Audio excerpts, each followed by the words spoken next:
То, что сегодня хотят лишить возможности крымских татар общаться на своем родном языке, то, что хотят запретить нам развивать, сохранять свою культуру, это все последствия тех изменений, которые произошли.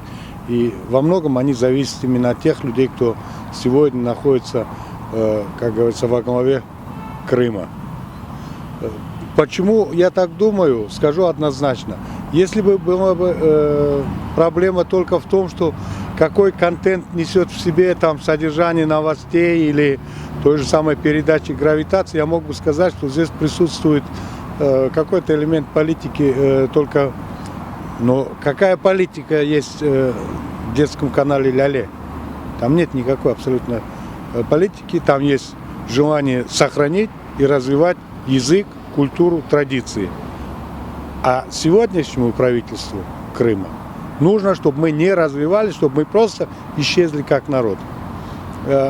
Я уверен, что как бы то ни было, мы добьемся того, что наш канал будет функционировать.